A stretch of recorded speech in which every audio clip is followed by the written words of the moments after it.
إن الحمد لله نحمده ونستعينه ونستغفره ونعوذ بالله من شرور أنفسنا ومن سيئات أعمالنا.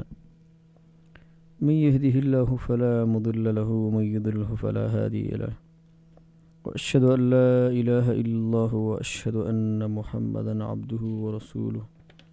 أما بعد، أعوذ بالله من الشيطان الرجيم. بسم الله الرحمن الرحيم. إذ يقول لصاحبه لا تحزن إن الله معنا. قدرمندو د نبی کریم صلی الله علیه وسلم سیرت دا سلسله تر دې ځایه رسېدلې وه چې د مکې مشرکانو د نبي علیه السلام په خلاف یو توطیه غوندې جوړه کړله چې نبي علیه السلام نعوذ بالله منها قتل کی، او نبی علیه السلام دغه دعوت ته د پای ټکه کیدي په مکه مکرمه کې چې نور دغه د شریعت محمدي دغه ځلانده دعوت ودرېږي. د مکې خلک چې په یو تورو ډنډ کې د هغوی ژوند و، هغوی کې هغوی سکون لیده، خوشحالي په هغې کې ځان ته ګڼله. د کفارو د منافقانو د یهودو نصاراو په هر دور کې جدا جدا پلانونه دي. ته ګوره چې خالق څه کوي، د خالق ارادې څه دي. نو د مکې د مشرکانو خو دا اراده وه چې څه وکړي، همدا وکړي چې یو مجلس جوړ کړي، په دې مجلس کې د نبی علیه السلام په خلاف باندې یو پریکړه وکړي، نهایي پریکړه چې څه وکړو مونږه. دار الندوه کې دوی راجمع شوي دي چې دا د دې خلکو د مجلس دپاره، د شورا دپاره یو ځای و. تاریخ کتابونه لیکي و دا مکه مکرمه کې اولین کور دی چې جوړ شوی دی، او د قصي ابن کلاب کور دی اصل کې ده. په دې کې به دا خلک جمع کېدل، دا د دوی یو پارلمان غوندې و. د پنجشنبې ورځ و چې دا خلک په دې پارلمان په دې تالار کې کېناستله. شپږیشتم د سفر و، څوارلسم د نبوت و، د 12 د ستمبر سره موافق و، 622 میلادي کال و. بیعة العقبه الکبرا د دنه 2.5 میاشتې وروسته د مشوره وشوله. 2.5 میاشتې بعد مشوره وشوله. در ندوه کې ټول سادات مشران د مشرکانو دا کېناستل چې د نبي علیه السلام د دعوت په باره کې خبره وکړو چې د دې د دعوت شغله خورېږي سات په سات. د ملګرو دپاره یو تنظیم پیدا شو چې مدینه منوره ده، او په کار ده چې نور د دعوت مخه دا ونیول شي. دې ته ابو جهل یو اعلان وکړ چې دې مشورې ته دی بنو هاشم، بنو عبد مناف او بنو عبد المطلب دا خلک دی نه راځي، چې وایي دا د نبي علیه السلام د نسب خلک دي. دا دی نه راځي په دې خاطر چې مونږ دغه مشوره پټه ده. داسې نه چې دغه مشوره د دې ځنه ووځي او دا پیغمبر خبر شي، چې خبر نشي چې دا مشوره په داسې شکل کې وکړو. د نبي علیه السلام د کورنۍ نه دی کې ابو لهب ناست و، دا د نبي اسلام تره دی، خو له ابو لهب معلوم سړی و چې دا د نبي علیه السلام شدید مخالف و. دې ته اجازه ورکړې و، دا د نبي علیه السلام په مخالفت کې د مجلس کې ناست و. ځکه دوی دا خبره په ابتدا کې د کافرانو وکړه چې ګورې د دې مجلس خبره ګوره چېرته یو نه سئ، داسې نه ګوره څوک په دې مجلس ګوره خبر ګوره نه کوي، ځکه دا زموږ اساس یو پټ پلان دی. خو دا جاهلان په دې باندې نه پوهېدل چې زموږ یو رب دی، رب چې هغه خبیر ذات دی، خبردار ذات دی، په دې هر څه باندې الله تعالی خبر دی. که څه د ځمکې تل لاندې، که د ځمکې د پاسه په دې ټولو حالاتو باندې الله تعالی خبردار دی. هیڅ څه د الله تعالی نه پټېدلی نشي. نو دې مجلس ته مختلف مشران د مشرکانو دا راجمع شو. د دې ټولو خلکو په سر کې چې ابو جهل بن هشام د بنو مخزوم د قبیلې نه دی، دا پکې راجمع شوی دی، راغلی دی پکې. دارنګه جبیر بن بطعیم، طعیمه بن عدی، حارث بن عامر د بنو نوفل نه او د عبد مناف نه، جبیر بن مطعم د وروسته مسلمان شوی هم دی رضی الله عنه په دې مجلس کې و. دارنګه شیبه بن ربیعه، عتبه بن ربیعه، ابو سفیان بن حرب د بني عبد الشمس نه. ابو سفیان هم وروسته مسلمان شو. نضر بن الحارث د بني عبد الدار نه. ابو البختري بن هشام، زمعه بن اسود، حکیم بن حزام د بنو اسد نه، چې دوی کې حکیم بن حزام وروسته مسلمان شوی. نبیه بن الحجاج، منبه بن الحجاج د بنو سهم نه.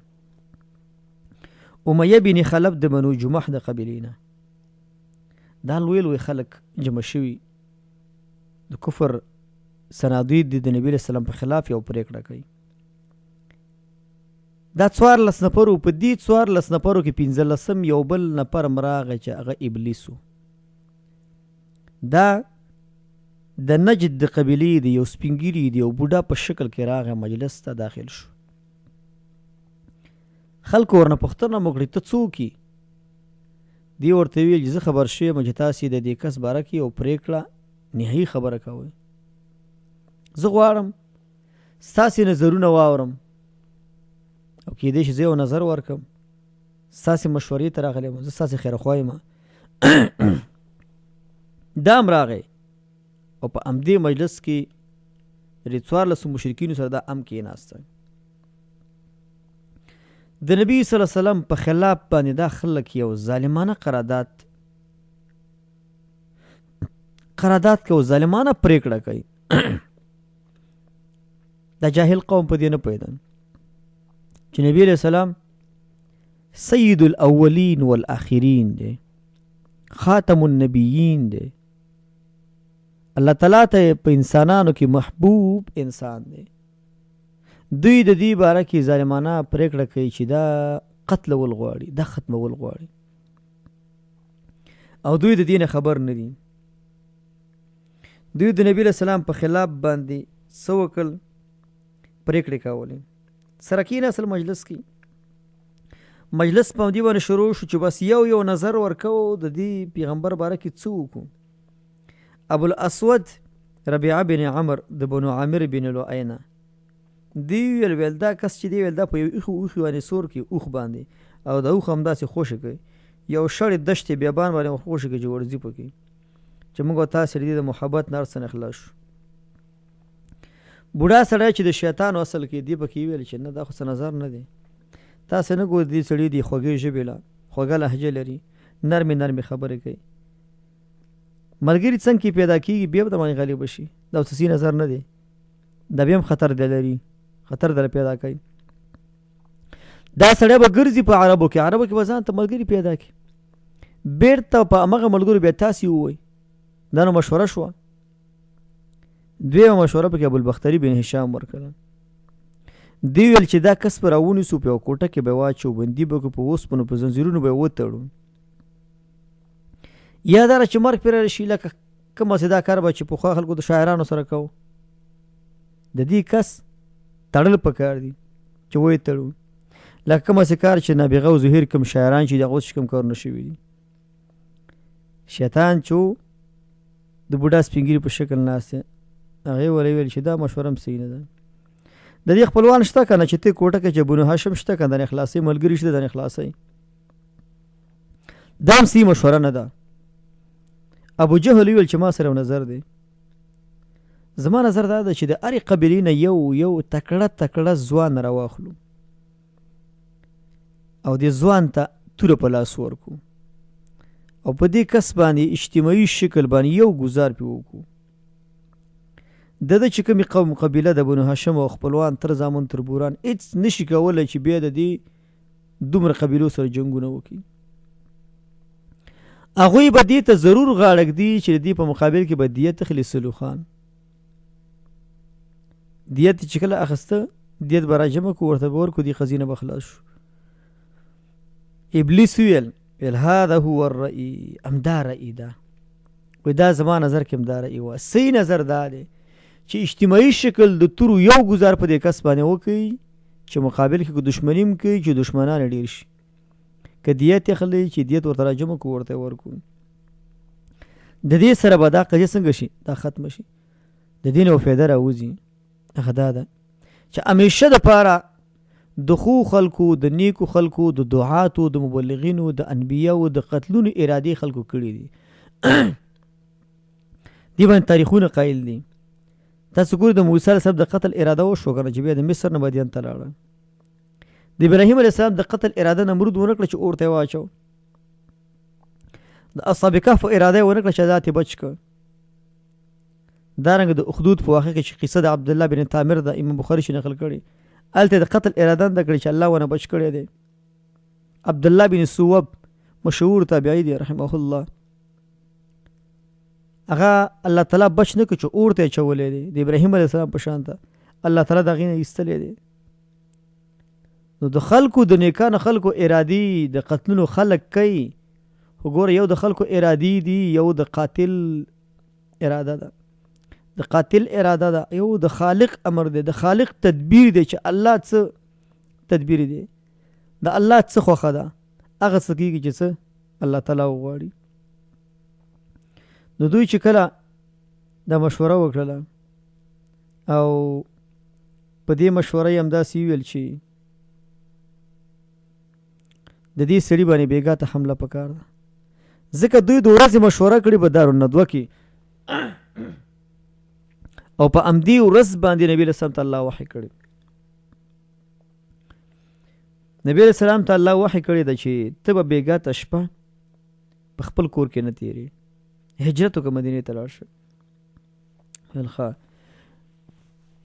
خالص د غرمه ده د غرمې په ټیم کې نبی علیه السلام د ابوبکر صدیق صحابي کور ته تللی دی په سر باندې څادر اچولی دی حدیث کې دي متقنعان نبی په سر څادر اچولی چې ګرمي زیاته وه د غرمې په ټیم کې ورغلی د ابوبکر صدیق صحابي کور له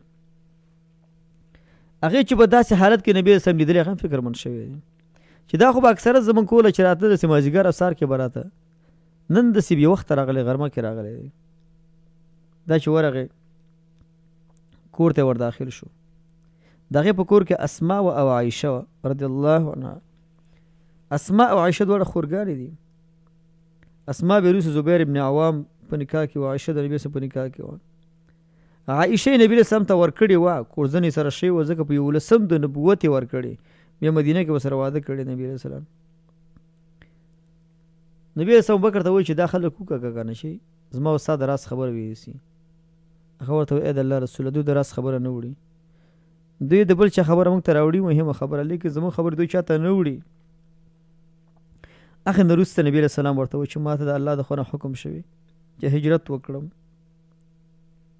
نو ابوبکر صدیق صحابي ورته وایي الصحبة یا رسول الله مطلب یې دا ده چې زما مور پلار دې تا نه قربان شي ما به ځان سره ملګری کې نبی علیه السلام وایي بالکل ته زما په سفر کې ملګری عایشه صدیقه وی رضی الله عنها وی په دغه ځای کې ابوبکر صدیق صحابي ډېر زیات وژړل زما پلار ښایي و زما پلار ډېر وژړله و دومره وژړل چې ما دا نه ولیدلی چې یو څوک دی د خوشحالۍ نه م ژاړي ځکه زما ذهن دا چې خلک ژاړي د غم نه ژاړي درد نه ژاړي خو دې د خوشحالۍ په وجه ډېر زیات وژړل چې زه د نبي علیه السلام سره به سفر کې ملګری کېږم یقینا چې دا خوږ سفر دی ښه سفر دی چې انسان د هغه انسان سره ته سفر کې چې یو مبارک انسان دی د برکتونو نمونه ده د انسان دې ته سفر کې په دنیا کې یو څوک که د یو ولایت نه بل ولایت ته والي سره سفر وکړي ټول عمر هغه سفر یادوي وزیر سره سفر وکړي هر وخت به یادوي وزیر سره ناست وم که یو جمهور سره څوک سفر وکړي لږ سفر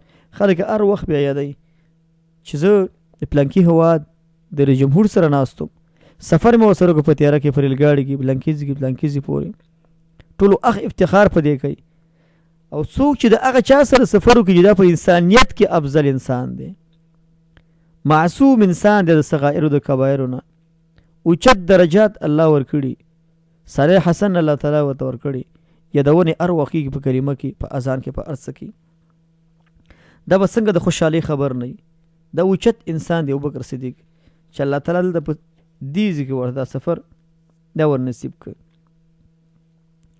د هغه نه وروسته نبی کریم صلی الله علیه وسلم د سفر اراده کوي او خو د هغې نه مخکې د مکې مشرکان راځي د نبي علیه السلام د کور مخې ته ودرېږي نبی علیه السلام د شپې څه وخته پورې خپل کور کې دی چې مشرکان راغلي او د نبی علیه السلام د کور دروازه یې ټوله محاصره کړې ده.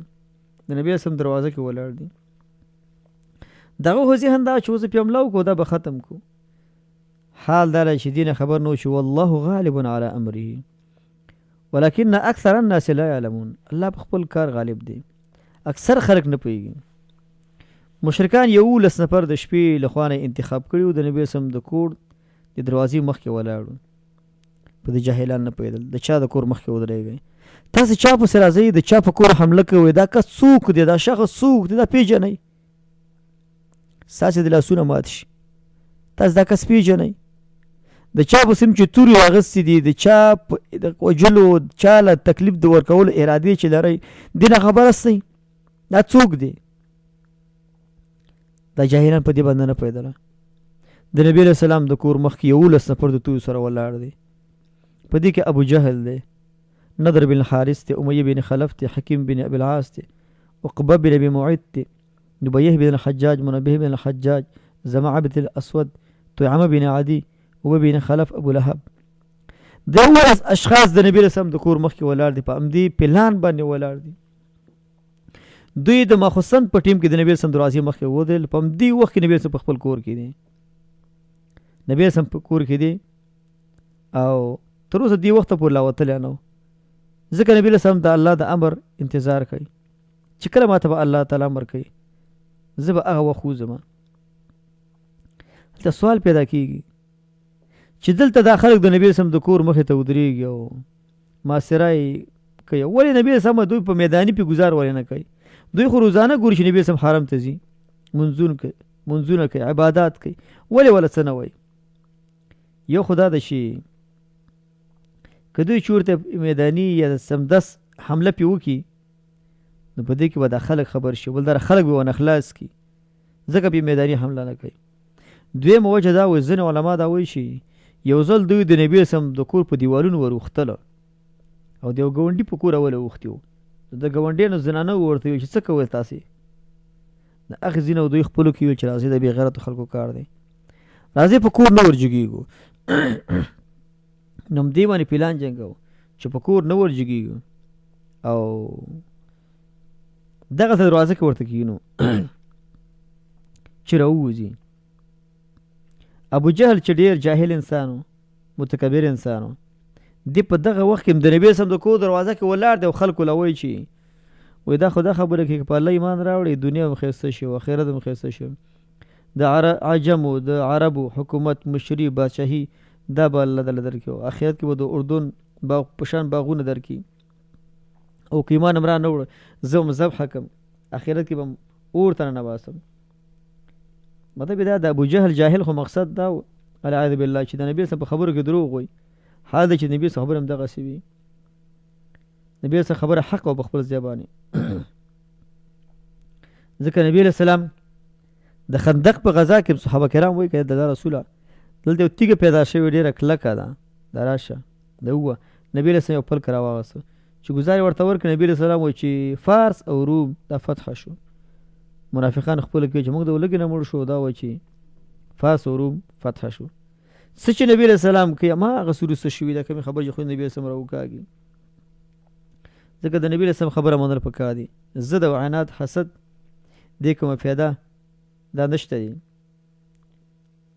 نبی علیه الصلاة والسلام بیا چې کله د خپل کور نه وځي ځکه سهار وختي نبي اسلام وتلی دی او شپه په کور کې ده، خو علي ته ویلي ته زما په بستره وده شه رضی الله عنه او زما شین څادر دی هغه ته واغونده. علي رضی الله عنه په خپل بستره باندې څملو. دا وسیده یو دا چې ځینې امانتونه دي چې هغه امانتونه ته خپلو خلکو ته وسپاري.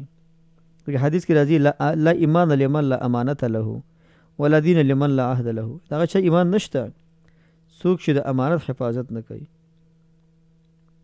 نو نبی کریم صلی الله علیه وسلم علي رضی الله په خپل بستره باندې پرېښودل په دې خاطر باندې چې دا د دې مالونو ساتنه وکړي او د مالونو خپلو خلکو ته وسپاري. علي رضی الله عنه د نبی علیه السلام په بستره باندې وده دی. او علي رهو د هغه انسان دی چې دا په اسلام کې اولین د خپل ځان نه تیر شوی دی. اولین هغه کس چې خپل سر د خپل لاسونو کې ځان ته ایښی، ځکه امکان چې مشرکان راشي او دا مړ کړي. خو دې ته نبي علیه السلام ویلي وو چې ته زما په بستره وده شه، شپه تېره کړه، هېڅوک تا ته لاس نشي دروړلی. دا خبر دی له نبي علیه السلام کړې وه.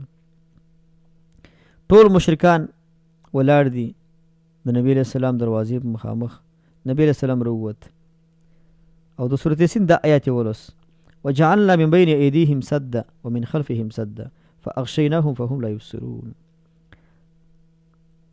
نو لږه لږه خاوره نبی علیه السلام را اخلي د هر کافر د هر مشرک په دې سر باندې اچوي. د خدا ارادې وي چې زمونږ د کفر زمونږ د کلمې دا غالبه دي. خبر په دې نه دی چې وجعل کلمة الذین کفروا السفلی وکلمة الله العلیا. الله د کافرانو کلمو د کافرانو دین د ښکته کړی، د الله کلمو دین به همیشه اوچتي. نبی علیه السلام په دې ترتیب باندې د خپل کور نه راوتلی او ابوبکر صدیق صحابي د هغوی کور ته راغلی. د هغوی د کور نه په یو بله کړکۍ باندې وتلي، پوخانو سوره شوي حرکت یې کړی دی، د غار ثور په طرف باندې روان شوي. نبی علیه السلام د خپل کور نه د شپې وځي. 20 د سفر دی، 14 د نبوت دی، 14 یا 12 د ستمبر دی، 622 میلادي کار دی. خپل کور نه چې وځي د ابوبکر صدیق صحابي کور ته ورځي، د هغې د کور نه په یو کړکۍ باندې په شا طرف باندې وځي. بیا د مکې مکرمې په جنوب طرف کې مدینې ته چې ځي په شمالي طرف کې څه شی راځي؟ غار ثور راځي. دی په جنوب طرف باندې روان شو، په دې خطر باندې چې دا لاره په دې خلکو باندې څنګه ګډه وړه کړي، څوک په دې باندې پوه نه شي چې دا خلک په دې لارې باندې راغلي دي. غار ثور دا داسې یو غار دی چې د غر په څوکه کې موقعیت لري. پاس سر هم سوریه دی، د لاندې خوا هم سوریه دی. ځینې تاریخ علما وایي چې 3 کیلومتره د حرم نه لرې دی. الرحیق المختوم والا وایي 5 میله وړاندې دی. ځینې وایي 4 کیلومتره وړاندې په جنوب طرف کې واقع دی. ډېر سخت او اوچت غر او نبی کریم صلی الله علیه وسلم په تکلیف باندې ورسید. دوی د خپو په دې قدمونو باندې به روانو، د خپو په قدمونو د ګوتې به یې ځان سره لګولې، په دې خطر باندې چې څوک پوه نه شي دوی داسې تللي دي، ځکه دوی کې قیافدانان موجود دي، قیافدانان. او د عربو داسې قیافدانانو چې هر سړی به د خپې د قدم نه معلومو چې په دې لاره باندې پلانکې تللی دی.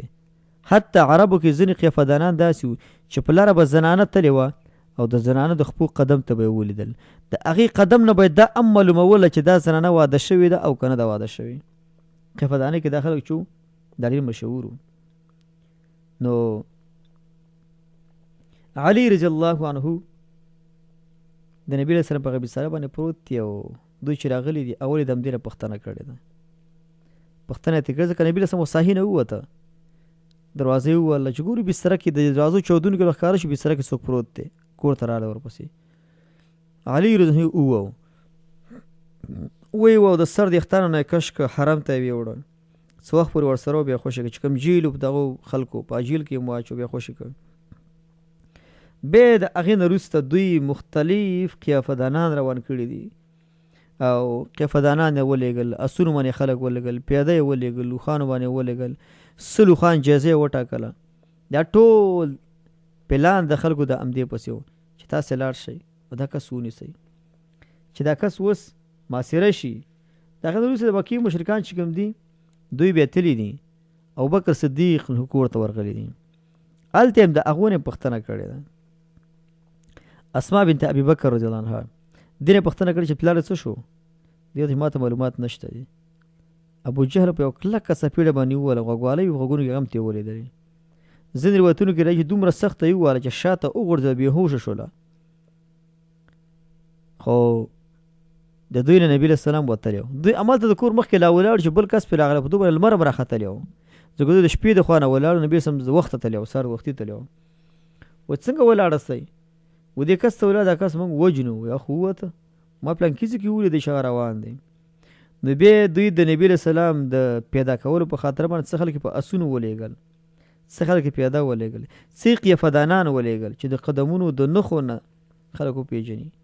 ځکه دا هغه ماهرین خلک یې ولېږل چې تاسې په لاره کې د چا د خپې قدم وګورئ په کار ده چې تاسې دا معلومه کوئ چې په دې لار باندې پلانکې تللی دی او په دې لار باندې پلانکې تللی دی.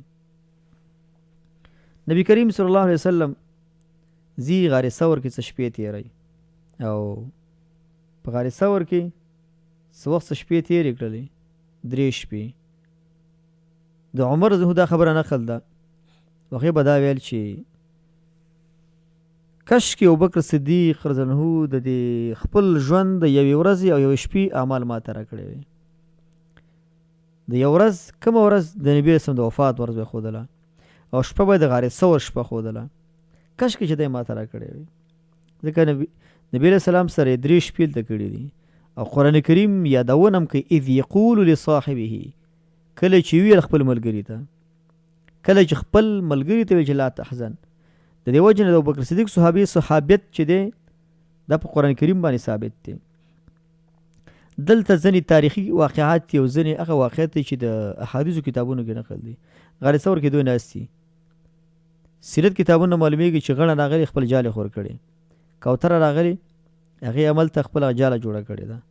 د مکې مشرکان چې راغلي دي هغوی چې دا غار ته ګوري یو پکې ویلې کېدی شي دلته یي ابو جهل وله وایي چې ګوره دا د غڼې جال دومره پخوانی دی چې هغې وخت کې دا خپل ملا پیدا نه و چې هغه وخت نه د غڼې جال دی بل د کوترې جال هلته جوړه ده. خلاصه دا خو د سیرت خبرې دي سیرت د علماو خو قرآن کریم بیت نه معلومیږي سورة توبې نه وایده بجنود لم تروها الله تعالی دوی ساتنه کړې او په داسې لښکر باندې چې لیدل نه کېدل د هغې الله تعالی خپل ملایکې را لېږلې نو الله تعالی د دوی ساتنه وکړله. ځینې شیګان دا خبره کوي چې علي رضی چې دا زړور و هلته بستره باندې پاتې شو او ابوبکر صدیق صحابي چې دی دا یې ریده په غار ثور کې نبي اسلام ته وایي چې که دا خلک راوګوري موږ به وګوري. علي رضی په فضایل په خپل ځای لري خو د ابوبکر صدیق صحابي فضایل دا ډېر زیات دي رضی الله عنه د فضایل زیات دي ځکه اثار نه معلومیږي چې هغې ورته داسې ویلي وو وان قتلت انت هلکت الامه که ته ووژلی شي ټول امت به تباه شي.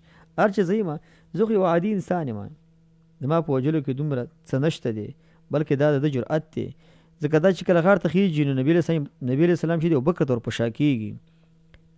حال دا چې غر ته ختل یو سړی په شا باندې جګول دا هم سخته ده دا یو کرامت دی د نبي اسلام معجزه ده چې دوی په دغه ترتیب باندې ختلي ځکه دوی پیسې دغه چې کوم وي د بوټان شي نه دا شکېدلي وو نو په دې ترتیب باندې په سختۍ باندې په تکلیف باندې هلته دوی وختل. په غار ثور کې چې مختلفو ځایونو کې دا سوري ټوټې ورسره وي سوري په دې باندې بند کړل. کوم سوري چې یو خالي پاتې چې دی کې د خپلې خپې ګوته کېښودله او نبي اسلام په ځنګلو له سر کېښود یو ساعت وده شو بیا دا مارش چلی و په داخل کې تر دې چې نبي اسلام بیا دم کړی او ژړلي وو الله تعالی دغه نه شفا ورکړې وه. حافظ ابن حجر رحمه الله لیکي چې ابوبکر صدیق نو چې هر کاله په دې باندې د هغه مار اثار راتلل وجود به ورسره ګډوډ کېده تر همغې نه مړ شوی هم دی. د دې وجې نه هغه هم وایي چې ده ته الله تعالی مرګ د شهادت ورنصیب کړی دی.